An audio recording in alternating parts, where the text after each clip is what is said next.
سلام كما تخونو كبراتنا كبران تخاتلتي تقراي برودكاست سيرفيس نعلة سوني شمونت مقابيت كلتشن عصر شوعتن عم تمرت استدالو حدشتن أقدستن حابريتاتاتنهم لايك شير سبسكرايب مقبارك تكاتولنا بخبر بمعدام ناب زرزراتهم كنستقاقركم جنرال تادس ورد بريزيدنت تقراي كوين زبل حابريتا كالي ملك حيزو تخصيتو لام أب كتما مخوان استفزما زحزن فزعما عملكيتو زررب كم استخايدة تقليتهم بخالي حبريتا منسي تقراي مريحنة حوحات نحد حدونا التوالعة حزب تقراي واقا كخفل كابز قبرو زل حدقيني هادي تكوت قالو تباهيلوم شعبية كاب تقراي ملامل مناسي بلتقنا دماء مكورات أزز تسراوي تزدولي مخانم تقالي علوم كالي اتوساق حبريتا دماء جنرال لمقبي هايلان نا إيرترا ملاش هيبولو تقراي كذي بخالا ينانت بچواچا ينانت يسلطان معرازن يالون ልጆችን ለናንተ ያልተፈለገ ጦርነት እየገበርኩ የናንተ የስልጣን ማራዘሚያ መጠቀም ያልሆነም ብሎ ህዝቡ ከወሰነ ምንም ሊያደርጓቸው ህዝቡ በቃኝ በዚህ መንገድ ችግር ልትፈቱልኝ አትችሉም በዚህ መንገድ የናንተ የስልጣን መጠቀሚያ መሆን አልችልም ካለ ምንም ሊያደርጓቸው ስለዚህ ህብረተሰቡ ጥቅሙንና ፍላጎቱን እስካወቀ ድረስ ያን ለማስከበር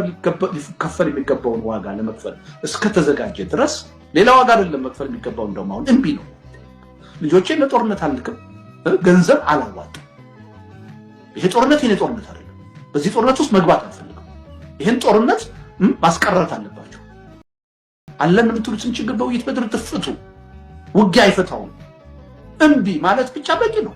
ሌላ ዋጋ መክፈል ማያስፈልግም ልጆቼን አልልክም ገንዘቤን አላዋጣም ካለ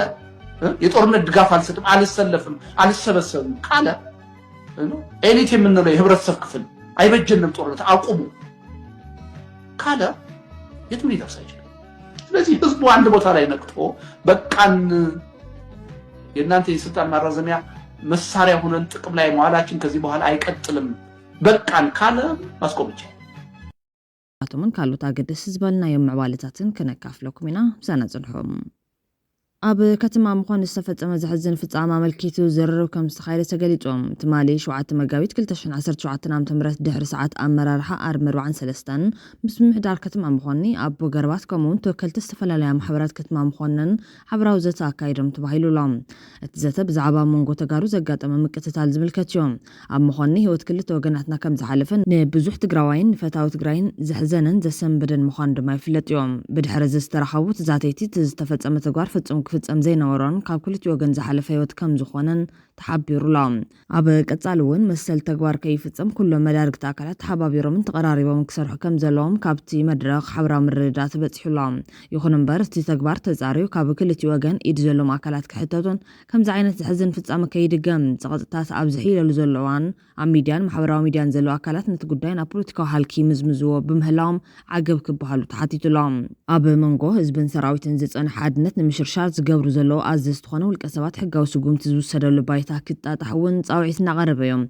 أبعد قدام قد قتل صغنا وجن وانت حتى نتكرر قتلو تماثلت جبنات كي قتلو بعجوز عجت هزبي ما خلت جارة سجوم تكسر كم زلون تجلت لام اتحدا كل حدا مسال كونن وزبز طعام تودوات جرا كي مخارن كحوسن نجيزاهم محدار زبحته ودبحوحات أي تجيتات توردا بريزيدنت مسكونة بسنكوت السلطان أبكل تم قالوا سعيبو بفلاي أما حبرا ميديا بني حاسوت بروباغندا جوجنو لأخات كلتي وجلسات انك سلام حد ناس تقرا كوينم يقول كم زلو يزنقار زوم لأخات هزبنا ناب شغلات نكاتون مولتو من مداركتو من نزخون نايوشتن وصانا كالات نمحقواسن زقبرو زلو صعرتات تقراين أو كبد حدقا كتاتو زقبرو زلو خوينوم أبزناي مخون نزحزن كتلتون بحد وقن نايودي تحابريسا بمزرقاح اتوتركو قوهار مقبار بخالي وقن دما كاب بحالي حبرات سب تقراي بزرحاقا من قدي نايتوم قداي زخون وقنات نايسكرينوم فوتو بمزرقاح قطعن من قسك آس زقبر زولا كايدا زسكفن إيساو آون مخانيو زقلت زلوم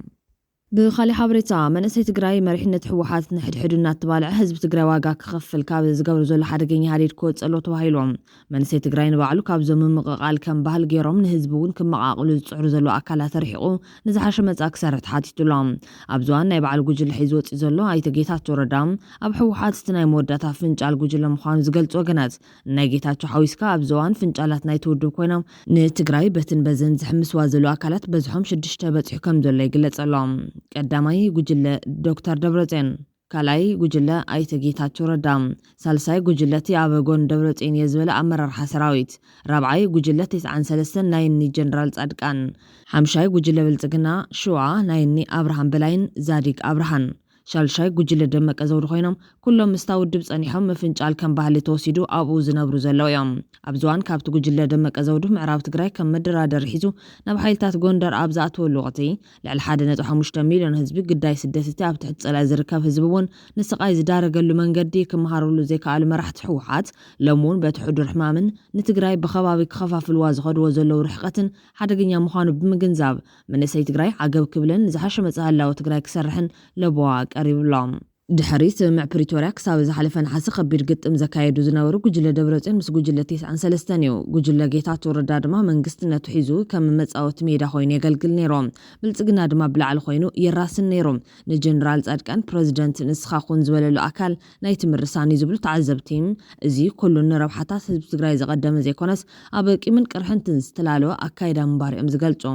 እዚ ናብ ጥፋት ትግራይ ዝተመርኮሰ ህልውና ሸዋ ጥጡሕ ባይታ ከም ዝፈጠረ ዝገልጹ ተንተንቲ مناسي نزخم زعينة عناو من قد تجنزيهم كرحقو تاريخ بموكاس تمحتين ملهم حلف تاريخ تجري قدم بوليتيكا مريحنته نشوا تجزأ مخانون نتاريخ توكيسهم كم زيبلهم كساب من مسرات بيت أمحارة شحن كل تميتين سوسان كل تنام تمرت زنبرت تجري وشت أو قدرتها بوشت أتود الدنيا مريحنة تابتنا أرعق مسرت جيرو زركب منبارو هبكالوت معوالة عالم زينبرت دكان استو تجريجن مرحتو خينا زمنات الساجر تاريخ صريحا زحلفا يندكين نقصت أزيب ويدما السابع مرأي كأل زبل مزخخر بمهاب بحسوتن تنكولن ستلوسا هيمانتاو شرح تخلايمانوت ويدما قورات استمريحو سلطان زعتر جلم تخلايمانوت زد دور لبانوس يوسوس مويا زد دور هايكن يخون أملاك زد بيت أمحاران بشحن كل تميتن سوسان كل تنام تمرت سلطان محازم جميروغن وشتاو قداي تقراي إيدا تاونت جميرو ويبلوم بمغتصال بشحن 418 كبر تقراين نقسنة أكسو من نملاس لعل تقادلو زفتسمو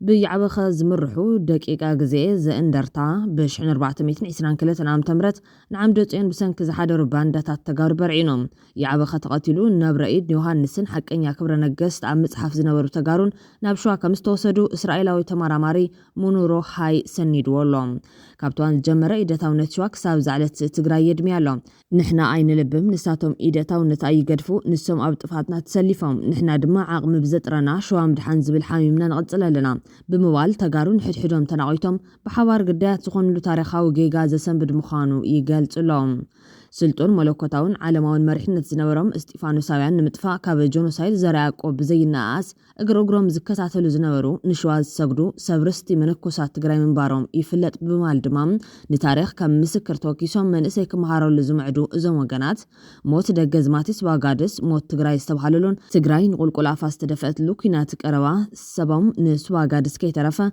لنكسنة قوندر زحادرلو سرعات إثيوبيا كم عملو أوشت أو قداي إيدوزاتو لمنبارو تاريخ سني دوير كاو مخنيات موتهات يوهانس بعبيو كحدات باب خباب إزنبرو مكان تقراين تخون تأمينو موسو أو يزمدنا زفترة وبي حيل مارام أرحا كحدات نيركولو الزخاخيرو ملوم تقراي حزقت إمازولو حيقان هاندبتاو زيكونس سنسلتاوي مسمر حزمت أمخان نمزخار دمام كاب زمن لمن لك جميرو استفترة تزارب كأيودان مبقسيو زوبل بمقبار تقراي زبادمة دقزماتي سيوم أبا قبز أوشت شوعات توارح إسران حمشتن وقات بمكياد تاريخ زي رسوع كحدت فتجمهم قال سقدمويان نمبرعنن مريت رايا بنفط انياتات امحاراكو ررست حبابر باندانيروم حزب رايا فرس النفط انكيونن تقراي بعدان عنددان انت تجنانق نهاجو هاي لسلاسي قويتا زحادرة بزح تقراي نيروم وجرتوت عين قزان وينا كبلون كلو ناي وش تحربنياتات امحارانيروم بموال تقراي استراتيجيكاوي اما تسئينا كساب ساعات مكراك تبلع تقديدا مهلاوي قلتوم نزحزلو زحزن كونتات ابقمت بمئتاو دما جونوسايد استفتصم هز تقراي حويت كحسا فتحي أبز صبي الأوان ولك كبرهم سعيروهم حدرات تقراي تقليمهم يراقح لهم كموصيتو دما هلونا شوا أبطفات مدخا من تقراي استمركوسا كساب زغنام كما تقارو طفات دخمة آمين لنا أن نقبل الأوان كبقعي قباب بمال مناسين أبتحضرنا طفات هادج كياتو تلابيهم اللو بتزامد حبريتا سراويتن هزبن تግራይ ካብቲ መላምን መናሰይ ትግራይ ዝደል ሻዕብያን ካብቲ ምኩራት ኣዘዝ ሰራዊት ዝደል ብልጽግናን ክትንቀቆ ይግባእ ተባሂሉሎም እዚ ጻውዒት ኢትዮጵያን ኤርትራን ብጉዳይ ባሕርን ኣብ ዝኸፍአ ወጥሪያቱ ምህላውን ካብ ዝተገንዘቡ ኣካላት ዝቐረበዮም እዞም ወገናት ጭቡጥ ወታደራዊ ትሕዝቶ ናይ ዘን ሃገራት ብዝምልከት ምልከቶም ዘቕመጡ ኮይኖም ብመሰረት ዘቕመጥዎ ገምጋም ንኢትዮጵያ ተቐዲሑ ዘይውዳዕ ዓቕሚ ሰብን ዘመኑ ዝሓለወ ኣጽዋራትን ትውንን እያ ተዋጋኢ ሰብ ክህልዋን ከሎ ኣዋጋኢ ማለት እውን ስትራቴጂስት ኣዘዝ ሰራዊት የብላን እንትብሉ ንኤርትራ ድማ ከቢድ ፀልኢ ከም ዝለዓለ መሰረታዊ ኣጽዋሩ ገይሩ ዝሓስብ ሻዕብያም ኣብ ሰዓት እዚ መጠናዊ ዘመናዊ ኣጽዋርን ኣዋጋትን ኣለዎም ተዋጋእን ንኹናት ሸውሃት ዘሎ መንእሰይ ግን የብሉን ብማል እቲ መንእሰይ ዘይብሉ ሻዕብያ ካብ ትግራይ መንእሰይ ከም ዝደሊ እታ ካብ ምሩኻት ወጻኢ ምሩኻት ኣዘዝ ሰራዊት ዘይብላ ኢትዮጵያ ድማ ኣዘዝቲ ከም ትደሊ ኣገንዚቦም እዮም ንትግራይ ዘመናዊ ኣጽዋር የብላን ተዋጋእን ኣዋጋእን ዓቕሚ ሰብ ግን ኣለዋ ዋላ እኳ ደጊሙ ናብ ኩናት ከኣቱ ባህጊ ዘሎ ህዝቢ ተዘይብላ ንህልውንኡ ግን ንዋጋ ዝግደድ ምዃኑ ዘይምዝንጋዕ ክብሉ ዝገልጽዎ ኮይኖም ኢትዮጵያ ንጀነራላት ትግራይ ምስኣክ ክስለፉ ክትደልን ከላ ኤርትራ ሓጓፍ ዓቕሚ ሰብ ንምሽፋን ተዋጋ መንእሰይ ትግራይ ትደልላ ክልቲአን ድማ ህዝቢ ትግራይ ኮነ መሬቱ ድሕነቱ ኮነ ህላው ክቕጽል ሸውሃት ይብለናን ስለዚ ተጋሩ ዝድለይ ዘለውን ረብሓ ጓና ንምሕላው ህይወቶም ክብዮም ኣብዚ ጀነራላት ትግራይ ልዕሊ ፖለቲከኛታት ንህዝቢ ትግራይ ንምድሓን ነቂሖም ክኸዱ የድሊ ክብል ዮሴፍ ገብረ ህይወት ካብ ኖርዌይ ተላቢሎም እቲ ለበዋ ዘቕረበ ቅዱስ ወገን እታ ቀርና ኣፍሪካ ዝምዕብል ዘሎ ኩነታት ብዝምልከት ኣብ ዘካፈሉ ሓበሬታ ሩስያ እስራኤል ኢማራት ቱርኪ ፈረንሳይ ኣብ ጎን ኢትዮጵያ ደው ኢለን ኣለዋ ረብሓ ኢትዮጵያ ገዲስወን ዘይኮነስ ኢትዮጵያ ተኸቲለን ዓሰብ ሰጊረን ቀይሕ ባሕሪ በቋሚ ክህሉ እዩ ስለዚ ሩስያ ፈረንሳይ ሓይሊ ባሕሪ ኢትዮጵያ ድሮ ይሰልጥና ኣለዋ ግብፅን ስዑድያን ኣብ ጎን ኤርትራን ድሕነት ህዝቢ ኤርትራ ስለተገደሳ ዘይኮነስ ዕላማ ግብፂ ኢትዮጵያ ናብ ቀይሕ ባሕሪ ተወፅያም ሓያል ቁጠባ ሃኒፃ ንግብፂ ክትብድሃ ከም ትኽእል ግምጋም ጌራላ ብዓብዩ ውሕስነት ኣባይ ኣብ ቀይሕ ባሕሪ ከም ዝረጋገፁን ፈሊጣላ ስለዚ ኢትዮጵያ ናብ ዓሰባት ያ ቀይሕ ባሕሪ ኣባል ከይትኸውን ክትማወትያ ድፍዓ ድማ ህዝቢ ኤርትራ ገይራቶላ ስዑድያ ዋና ስክፍታ ኣብ ኤርትራ ዘሎ መንግስቲ ምዝወድቕ ቀይሕ ባሕሪ ኣብ ሓደጋ ወዲቑ ሰፊሕ ገማግም ኣብ ሓደጋ ሽበራ ከይትሕል ከምኡውን መቀናቕንታ ኢማራት ኢትዮጵያ ተኸቲላ ናብ ዓሰብ ከይተኣቱን እዮም ስለዚ ክንዲ ግብፂ ዋላ ይኹን ስክፍታ ንምቕራፍ ንኤርትራ ክትሕግዝ ክትግደድ እያ ክብል ኣገንዚቡሎም ደገፍቲ ሻዕብያ ብዝምልከት ድማ ደገፍቲ ስርዓትን ሚድያታትን ካብ ዝሓለፈ ናይ ድንቁርና ዘመን ክመሃሩ ናብ ኣሕዋቶም ደለይቲ ፍትሒ ክዓስሉ ይግባእ ወይ ብዝመረፅዎ ንህዝቦም ደው ክብሉ ይምዕድ ዝበለ ኮይኑ እንደለይት ፍትሒ ካብ ኣውራጃን ወረዳን ሃለውለው ወፅኦም ካብ ኢዶም ትሞልቕ ዘላ ሃገሮም ንምድሓን ኣብ ዕፁ ርክብ ከኣቱ ይግባእ ድማ ኢሉሎም ንተጋሩ ኣብ ዘመሓላለፉ መልእኽቲ ድማ ብፍላይ ጀነራላትን ኣዘዝትን ካብ ሃዳንን ተሃዳንን ወፅኦም ናይ ማንም ርኳን ምሕፀቡ ከይኾኑ ነቲ ዘሎ ወታደራዊ ሰብኣዊ ዓቕሞም ተዓቂቦም ህዝቦምን ዝስደድ ዘሎ መንእሰይን ብዓብዩ ድማ ድፋዕ ትኸውን ዘላ ትግራይ ክሓስቡ ይግባእ ክበላ ተሓሳሲቡሎም ብኻሊእ ሓበሬታ ትግራይ ብሮድካስት ሰርቪስ ጀነራል ታደሰ ወረደ ፕሬዝደንት ትግራይ ኮይኑ ዝብል ሓበሬታ ካሊእ መልክዕ ሒዙ ተኸሲቱሎም ኣብይ ኣሕመድ ንትግራይ ካሊእ ፕሬዝደንት ከይተክአ በዓሉ ገባርን ሓዳግን ንክኸውን ዘኽእሎ ስልቲ ክኽተል ይፅዕር ከም ዘሎ እዩ ተሰሚዑ ዘሎ ዝሓድሽ ስልቲ ንጀነራል ታደሰ ወረደ ኣብ ልዕሊ ምክትል ፕሬዝደንትነቱ ናይ ፕሬዝደንት ስራሕ ደሪቡ ክሰርሕ ብምግባር ምዃኑ እውን ተሰሚዑሎም ብቕድት ማሊ ብቋንቋ ኣምሓርኛ ፀብፃብ ዘቕረበ ንበዓል ዶክተር ደብረፅዮን ገብረ ሚካኤል ዝድግፍ ኣሰናዳኢ ኣውራምባ ታይምስ ዳዊት ከበደ ዶክተር ደብረፅዮን ገብረ ሚካኤልን ኣብይ ኣሕመድን ኣብ ጭቕጭቕ ከም ዝነበሩ ይኹን እምበር ኣብ መወዳእታ ግን ጀነራል ታደሰ ወረደ ፕሬዝደንት ትግራይ ክኸውን ብክልቲኦም ኣካላት ከም ዝተወሰነ ከም ዝፀብፀበ ኣይርስዕን ኣብ ቀረባ እዋን ድማ ደብዳቤ ሹመት ፕሬዝደንት ዕላዊ ሹመት ፕሬዝደንትነት ወግዓዊ ከም ዝኸውን ሓቢሩ ነይሩ እዮም ሕዚ ወፅ ሓበሬታ ከም ዘመላኽቶ ግን ጀነራል ታደሰ ወረደ ናይ ፕሬዝደንትነት ደብዳቤ ክወሃቦም ከም ዘይኽእል የግዳስ ናይ ካቢኔ ኣካላት በዓሉ ኣብይ ኣሕመድ ክሸሞም ንጀነራል ታደሰ ከምፀሉ ከም ዝሓተተ ኣሰናዳኢ ዛራ ሚድያ ስታሊን ገብረስላሴ ዝፀብፀበ ኮይኖም እዚ ሓድሽ ኣካይዳ ኣብይ ኣሕመድ እቲ ናይ ፕሬዝደንትነት ሓላፍነት በዓሉ ብቐጥታ ክመርሖ ንጀነራል ታደሰ ወረደ ግን ከም ተወካል ገይሩ ክጥቀመሉ ከም ዝደሊ ዘመልክት እዮም ኣብይ በዛ ኣካይዳ እዚ ንጀነራል ታደሰ ፕሬዝደንት ክበረልና ንዝብል ሕቶ ንዶክተር ደብረፅዮን ገብረ ሚካኤል ንጌታቸው ብምግላስ ንጀነራል ታደሰ ከም ተወካሊ ብምግባር ኣፍ ዘዕፁ ኮይኑ ብኸይዲ ግን ልክዕ ከምቲ ኣብ መንጎ ሕወሓት ምፍንጫላት ክህሉ ዝገብሮ ካብ ውሽጢ ሰራዊት እውን ሃሰስ ክብለሉ ዝዓለመ ከይኮነ ኣይተርፍን ተባሂሉሎም ወዲ ወረደ ዝብሎ ዘሎ ኣብይ ዝብሎ ዘሎ ስኢልካ ተተኪኻ ስኢልካ ስራሕ ኢልዎ ስኢልካ ስራሕ ኢልዎ ስኢልካ ስራሕ ተባሂሉ ስራሕ ይወሃብ እንታይ ስራሕ ኣብ ትግራይ እኮ ትግራይ ኦቶራይዝ እኮ ክትግበረለካ ዝኾነ ነገር ትብልተስ ሁ ኣር ዩ ተለካ ትግራይ መዳርክቲ ካብኡ ዘለው ሕወሓት ሁ ኣር ዩ ተለካ እንታይ ኢኻ ክትብሎ ወዲ ወረደ ኣብ ተኸኻ ዘሎስ ኣነ እክእክወኩም ካቢነ ንዑ ተእክቦ ተልካበስ መን ትበሃል ትወዲ ወረደ ስኻነ ኣና ተክበና እንተይለካ መን ትብሎም ወረቐት ክልወካ ኣሎ ኣክቲንግ ኮይንካ ኣገልግል ካብሎም አንተ ጀሚረ ኣክቲንግ ኮይንካ ኣገልግል ዝበሃል ትግራይ የለን ኣክቲንግ ዳ ኦልሬዲ ኣክቲንግ ክትኸውን ትኽእል ኢኻ በቃ ተዘዋሪኮ ሓደ መክት ዘሎ ንሱ ኣክቲንግ ክትኸውን ትኽእል ኢኻ ወይካ ምንታሽም ዓበይቲ ውሳነታት ትግራይ ኢኻ ክትውስን ዘይትኽእል بمولو authority توهايو كان بأكتين كان كذا توصلنا وسنوات زوها كسلطان ننو ينتسلز خوون لذي صواحد صح سوني سولس كون يو كلنا مالكا هو هوا كخللو أنا جيت أشوف شو منياتات جن حلوهم protect جوارهم بستفعل عليه قصتات قال ماله خيط وقعتهم كوا خبهم يلويو زيا ده سر جاجس إلى زارو لنا اتن من محدار جزاهم محدار دارجا فاريسو يو أنا خم يزردني لوا أبي مالتي دارجا فاريسو يو إسكاب كسالي مرز أيتبيا نعرف تقرأي زبال حطوا يتحتتني تحرم مرز أينا بزعام مرز تقرأي نوقع له نجر كرير على زيا نجر كرير على مرز لومي وحي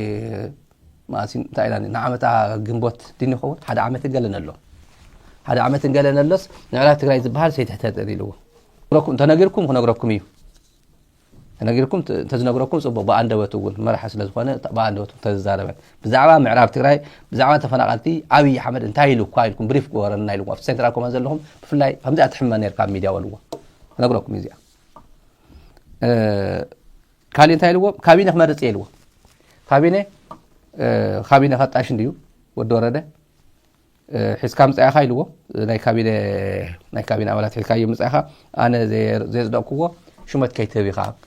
إلوا أبزي إذا خذ قوز خير شو ما تنايمني خشم زخير أوازن اللوا فرطاتي ناي TDF بوتا خنداين عمش تدين 4 عمش زخنا اللوا بايتونا قطرامي فلاتيا GSS قطرامي فلاتيا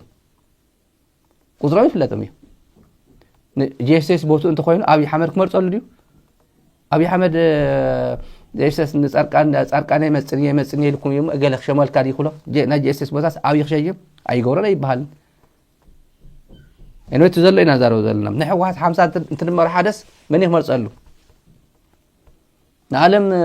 عدلن عماني دلية عماني الحرشة مرح ويصاحق مرح نعلدي بيروح على تجراي الساخينو نايجزاو محدار شمتات ون بيروح خبرنا لتجراي كب أنا صبي النازي تنزب ولكن كابينة مرتية ناي كابينة ون أنا زد اليوم كأتو خلولهم أنا كشيء مية يلو ترى اللي يبلسقنا أولاد يمدف نحس فوق الله خير أنا يبايتونا دي أنا TDF ديو أنا GSS ديو أنا واحد بوتا أجل يدلي أيدلني أنا تقرأ قد أجل كأتو ينين أين قمتن ودور الذي أخمي يركع كم يركع توازع واحد يحلفوا أجل ناتيهم يلون تهيبوكا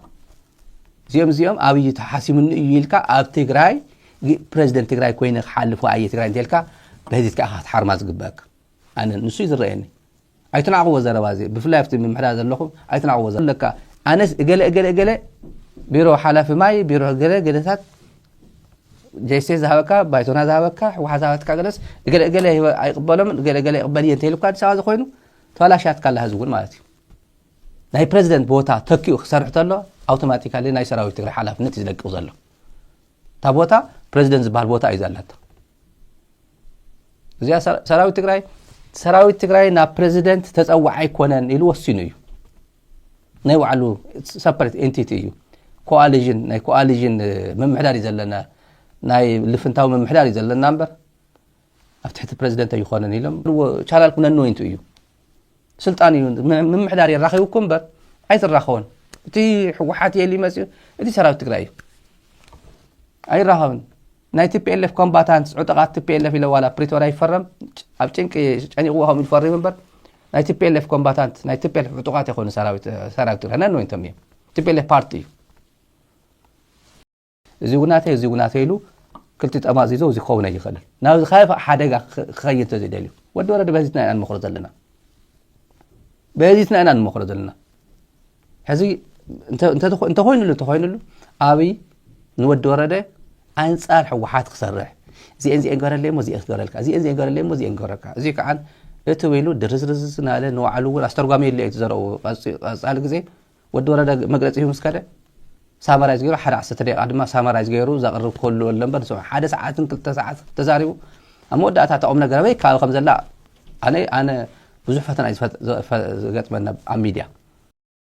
በዚ ዝመጽእ ዘሎ ሓደጋታት ዝተሰከፈ ዶክተር መሓሪ ታደለ ማሩ ብወገኑ ማንታ ሓደጋታት ትግራይ ውሽጣዊ ስብራት ክፍፍልን ዞባዊ ኩናት ውክልና ሓደጋታትን ዘንጸላለዋ ትግራይ ኣብ ትሕቲ ዝብል ርእስቲ ክኸውን ኣለዎ ዝብሉ ሓሳባት ተቐሪብሎም ዶክተር መሓሪ ታደለ ማሩ ኣብ ወቅት እዚ ትግራይ ክልተ ከበድቲ እናተጋደሉ ዝኸዱ ዘሎ ሓደጋታትን መሰከፍ ስጋትን ዝገጠማ እንትኾን እዚኦም እውን ቀዳማይ ኣብ ልዕሊ ተኸሲቱ ዘሎ ውሽጣዊ ፖለቲካውን ድሕነታውን ቅልውላው እቲ ካልዋይ ድማ ሞንጎ ኢትዮጵያን ኤርትራን ቁልዕና ኮነ ዝመጽእ ዘሎ ኩናት ስለ ዝኾነ ድማ ክልቲኦም ብዝተፈላለየ ብርኪ ህጹጽ ስጉምቲ ይጠልቡ ድማ ኢሉሎም بمغزال وشتاوي قلولاو تግራይ ብናይ ተጋሩ ዓቕሚ ዝፍትሑ ጉዳያት እንትኾኑ ኣብ መንጎ ኢትዮጵያን ኤርትራን ዘረዘሎ ከቢድ ናይ ኩናት ፕሮፓጋንዳን ምድላውን ወታደራዊ ምንቅስቓሳትን ናይ ባዕሎም ስነ መጎት ዝኽተሉ እንትኾኑ ከምዚ ዓይነቱ ምዕባለ ብዘይ ዝኾነ ይኹን ዓይነት ውሳነ ንሓዋሩ ስቑኢሎም ዝቕመጡ ዘይኮኑስ ወይ ናብ ኩናት ወይ ድማ ኾነ ተባሂሉ ናብ ልዝብ ኩነታት ዝኣትውሉ ዕድል ይዝህሎም እቲ ምቅርራብ ግጭት ክንዮ ልዕሊ ዓቕሚ ቀርኒ ኣፍሪካ ብምዃኑ ናይ ዓለም ለኻዊ ኢደእታውነት ዝጠልብ ዝብል ኮይኑ ውሽጣዊ ቅልውላው ትግራይን ስትራቴጂካዊ መዋጽኦን ዘርዚሩሎም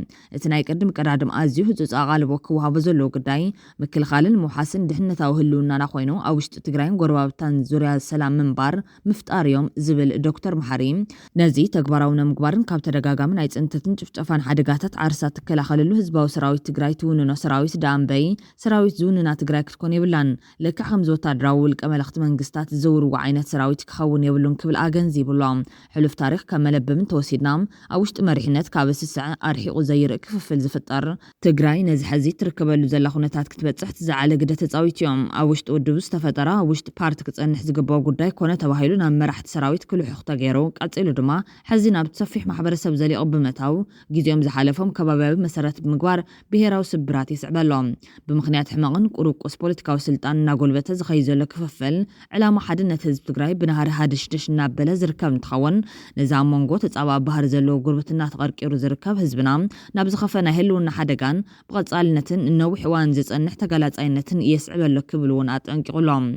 ዶክተር መሓሪ ታደለ ብምቕጻል ሕዚ ትግራይን ከባቢናን ዘሎ ኩነታት ካብቲ ናይ 2013 ዓሌታዊ ምጥፍፋእ ኩናት ኣብ ዝተወልዕሉ ግዜ ዝነበረ ኩነታት ብብዙሕ መንገዲ ይፈላለዮም መንእሰያት ትግራይ ከቢድን ብዙሕን ኣካላዊን ካልኦትን ጉድኣት በጽሕዎም ኣብ ገጠራት ይኹን ከተማታት ዝነብሩ ኣዝዮም ተስፋ ቆሪጮም ኣለዎም ንባዕሎም ከም ግዳያት ናይቶም ዓሌታዊ ምጥፋእ ውጥን ዘለዎም ወረርቲ ጥራሕ ዘይኮነ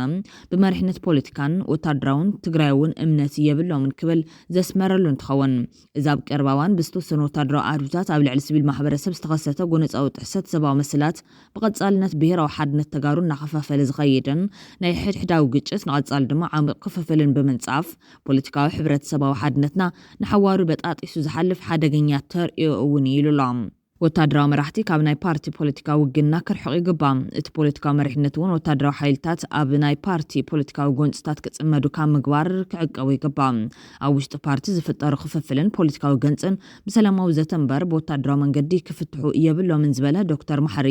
ኩሎም ሓይልታት ትግራይን ወታደራውያን ፖለቲካውን መራሕቲ ሲቪል ማሕበረሰብን ብቐዳምነት ንምሉእነት ፈጻምነትን ውሳነታትን ስምዕ ፕሪቶርያ ትኹረት ክህብ ይግባእ ኣብ ጎኒ ህዝቢ ትግራይ ዝበጽሑ ዘሎ ገዘፍቲ ጸገማት ብህጹጽ ኣብ ምእላይ ከተኩሩ ዝግባእ እንትኾን ተመዛበልቲ ወገናት ናብ መረበቶም ምምላስን ኣብ ትሕቲ ጸላት ዝርከብ ህዝብና ሓረ ኣብ ምውፃእን ኣብ ዝተወረረ ግዛታዊ ሓድነት ትግራይ ክምለስ መፍትሒ ኣብ ምንዳይን ዛዕባታት ከተኩሩ ኣለዎም ዝብል መልእኽቲ ብምቕራብ ድማ ኣብ መወዳእታ መራሕቲ ሃይማኖት እዞም ዝስዕቡ 4 እማመታት ክገብሩ ይግባእ ኢሎም ቀዳማይ ውጥረት ንምቕናስን ዝኾነ ዓይነት ጎንፂ ዝኾኑን ዕላዊ ጻውዒት ንህዝቢ ምግባር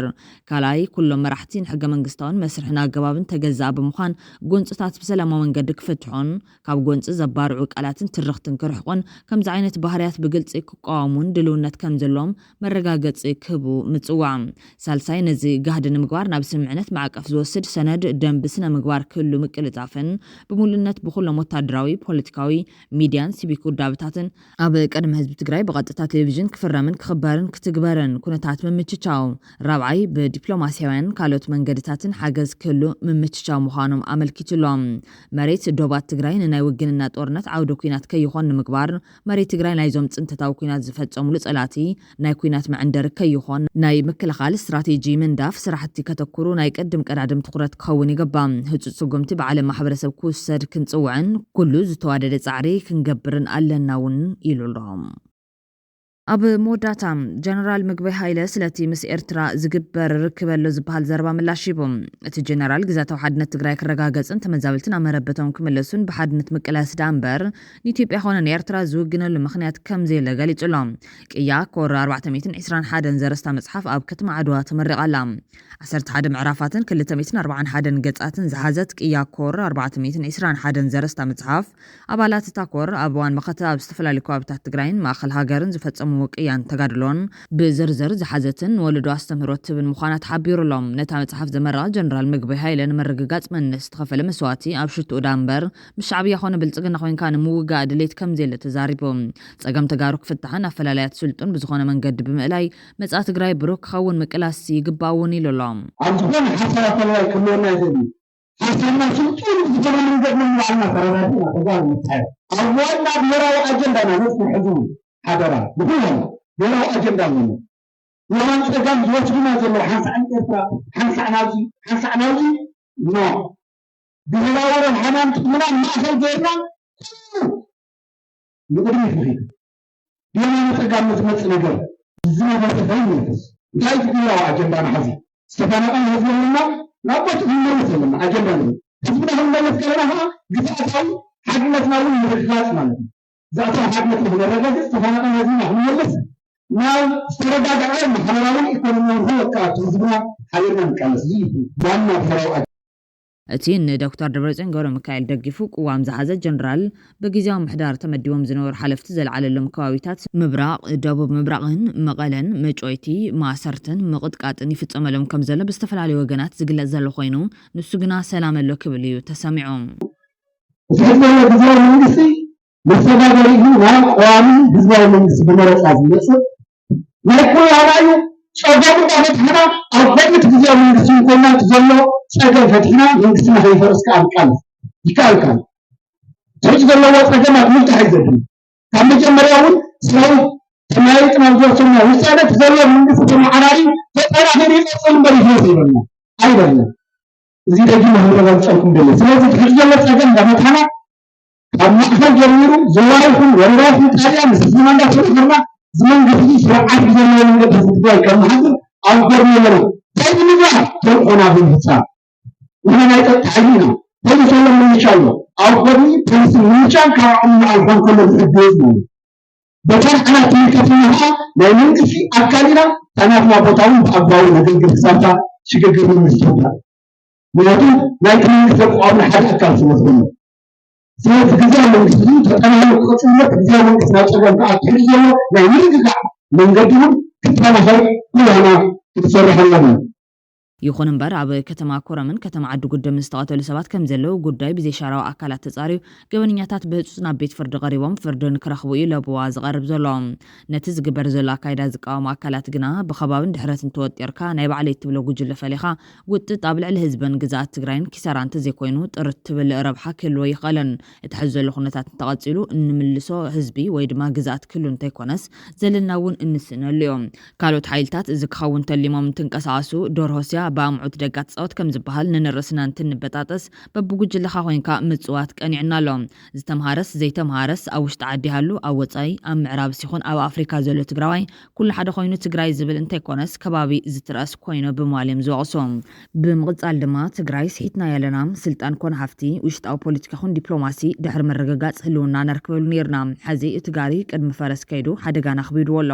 ትግራይ ክንስእናን ክትፈርስ ትኽእለሉ ዕድል ዕፁ ከም ዘይኮነ ክንረዳ እንተዘይከልና ኣብ ቀርና ኣፍሪካ ነብር የለናን ወይ ድማ ሃገራት ክልላት ወይ ዞባታት ከመይ ከም ዝፍጠራ ኣይፈለጥናን ነስተውዕል ዝበሉ ኮይኖም ህዝቢ ትግራይ ህልውንኡ ዝተማልአ ንክኸውን ሰለስተ ነገራት የድልይዎ ነይሮም ብምባል ዳግም ክሕሰበሎም ሓቲቶመሎም እቲ ሓደ ወይ ክልተ ጽኑዕ ፖለቲካዊ ውዳበ ወይ ድማ ውድብ እዮም እዚ ዝኾነ ዓይነት ሓይሊ ብቐሊሉ ኣብ ትሕቲ መልኪ ከየውድቐካ እምንዓሪ ኮይኑ ዝከላኸለን በሊሕ መሪሕነት ናይ ምፍጣር ዓቕሙ ዕዙዝ እዩ ካብዚ ሓሊፉ ንዝኾነ ይኹን ተጻብኦ ንምምካት ንድሕሪት ዘይብል ዓቕሚ እዮም እቲ ካሊእ ድልዱል መንግስቲ መንግስትዮም ኣብ ዘለና ልዋን ብዝተፈላለዩ ምክንያታት እዚ ዓይነት መንግስቲ ምፍጣር እኳ ከቢድ እንትኾነ ብመሰረት ውዕል ፕሪቶሪያ ዝተጣየሸ ጊዜያዊ ምሕዳር መረፃ ተኻይዱ ስሩዕ መንግስቲ ክሳብ እንውንን ምእንቲ ዝዓበየ ጉዳይና ሓደጋታቱ እናቐነስናን ተኸላኺልናን ክነቐጽለሉ እንኽእል ዕድል ዘምክነና ይመስል እዚ ብምዃኑ ድማ ጽባሕ ናብ ዘይንግምቶ ሃዋህው ናትወለና እቲ ሳልሳይን መሰረታዊ ነጥቢ ጥንኩር ሓይሊ ጸጥታ ምውናን እዮም ኣብ ራዕማሙ ህልውና ህዝቢ ዝገበረን ንዝመጽእ ተጻብኦ ክብድህ ዝኽእል ሓይሊ ምዃን እዮም እዚ ሓይሊ እውን ከምቲ ንዕዘቦ ዘለና ብውስን መልክዑ ኣብ ሕቶ ምልክት ወዲቑ ኣሎ እንተኾነ ግን ርሑቕ ኣብ ዘይበሃል ግዜ ዓርሱ ፈትሹ ክመዓራረ ይኽእል ኢልና ተስፋ ንግበር ዝበለ ብፍላይ ጎይቶኦም ታጠቅ ዝተባሃለ ቅዱስ ወገን እዞም ተዳኺሞም ዘለዉ ሓይልታት ጥዕና ሃልይዎም ክንርኢ ባህግን ተዳሃሉና ቀዳማይ ዝኾነ ይኹን ሰብ ካብ ከባቢያዊ ድርዕቶ ዓርሱ ቀሊዑ ሓራ ይውፃእ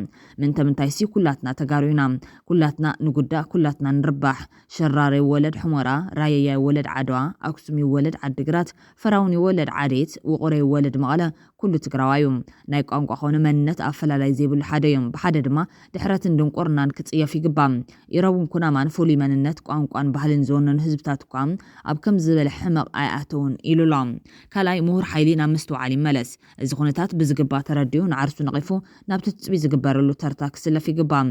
ሳልሳይ ሓይሊ ጸጥታ ካብ ዝኾነ ይኹን ፖለቲካዊ ውድብ ሓራ ክወፅእ ይግባእ ሓይሊ ጸጥታ ከም ትካል ይኹን ከም ውልቀ ኣባል ሓይሊ ጸጥታ ካብ ፖለቲካዊ ኣተሓሳስባ ነፃ ክኸውን ኣይኽእልን ስለዝኾነ መሪሕነት ሓይልታት ጸጥታ ትግራይ ዓርሱ ፈትሹ ገምጊሙ ናብ ዝነበረ ክብሪ ተመሊሱ ካብኡ ትፅቢት ዝግበር ዓድን ህዝብን ካብ ደጋዊ ተጻውኦታት ክከላኸል ይግባእ ስርዓተ መንግስቲ ክሕሉ እውን ይግባእ ብሓፈሻ ምስትውዓል ኣብ ዝጠልብ መዋዕል ነርከብ እቲ ወሳኒ ጉዳይ ድማ ብትግራይ ዝህሉ ምስትውዓል ወሳኒ እዮም እቶም ብኩሉ ኣንፈት ዘለዉ ፈተውትና ጌጋ ከም ዘይብሎም ዕላማኦም ክልውጡ ከም ዘይኽእሉ ተረዲና ንፈተውትና ክንገብሮ ዝግባእ ምድላው ክንገብር ካባና ትፅቢት ይግበር ክብል ጎይቶኦም ታጠቅ ፀውየሎም ክቡራትን ክቡራንን ተኸታተልቲ ትግራይ ብሮድካስት ሰርቪስ ነሰዓት ዝተዳለው ሓደሽትን ኣገደስትን ሓበሬታታት እዚኦም ይመስሉ ላይክ ሼር ሰብስክራይብ ምግባር ስለትከታተሉና ኣዝና ንመስገን